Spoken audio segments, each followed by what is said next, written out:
كتير من العملاء بتسألنا عن شقق استلام فوري في التجمع جوه كومباوند. النهارده هنرد على جميع استفساراتكم. معاكم باسل حسين، سينيور سيلز من إدارة مبيعات ساري العقارية. وانا بدور على شقة، في بعض المعايير اللي لازم احطها في الحسبان. ايه هي المعايير دي؟ اول حاجة بتكلم عليها اللوكيشن، ايه الاكسسبيليتي بتاعتي وانا داخل وانا خارج من الكومباوند. تاني حاجة تكون في ماستر بلان منطقية قابلة للتنفيذ واستشاري هندسي قوي. تالت حاجة اسم مطور اقدر اعتمد عليه. رابع حاجة من الحاجات مهمة بالنسبة لي وانا بدور على شقة هي السعر ونظام السداد. كل ده خلينا هنتكلم عنه بالتفاصيل في مشروع من ضمن المشاريع المهمة قوي في الوقت الحالي في التجمع الخامس، وهو مشروع شركة ام سكوير من الشركات اللي تحت مجموعة شركات انترو جروب عندها حوالي 20 شركة، من ضمنهم اديس واعماق من اكبر شركات الكونستراكشن، غير شركة شنايدر وتي بي اس ومجموعة من الشركات التانية الكبيرة. وبما يتعلق بالمجال العقاري فهي ام سكوير عندهم سابقة اعمال زي اشجار دارنا في المعادي، وكومباوند المصيف في راس الحكمة، وكومباوند تريو جاردن اللي احنا هنتكلم عنه، اللي بيجمع كل المعايير اللي احنا قلنا عليها من شوية. بالنسبة لتريو جاردن اللوكيشن بتاعه هو موجود في قلب التجمع الخامس في الجولدن سكوير، في احسن مناطق التجمع الخامس.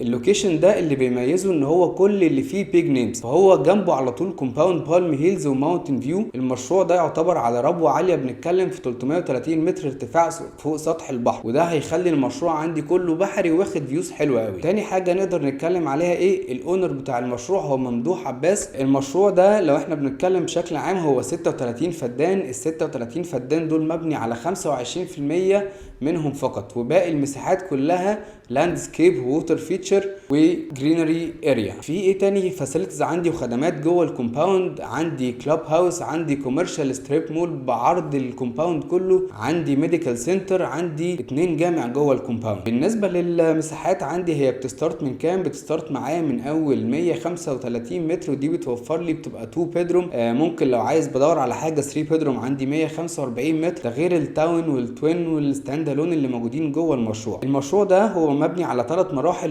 المرحله الاولى تم تسليمها بالكامل، ولحد دلوقتي هو في ناس حوالي من 10 ل 20 اسره عايشين جوه الكومباوند. المشروع ده واخد براءه اختراع في ان كل يونت من اليونتس معاها جاردن، يعني حضرتك واخد في الدور الارضي معاك جاردن، حضرتك شاري في الدور الاول، في الدور الثاني، في الروف، كل الادوار معاها جاردن. طيب من ضمن الخدمات ايه تاني؟ ان حضرتك بتستلم الشقه بتاعتك متشطبه بالكامل بسمارت سيستم، بمقدمات بتبدأ معانا من أول 10%، وأنظمة سداد بتوصل معايا لحد 8 سنين. وطبعا لو حضراتكم حابين تستفسروا أكتر عن المشروع أو عن أي مشروع آخر تقدروا تتواصلوا معانا على الأرقام اللي هتظهر لكم على الشاشة.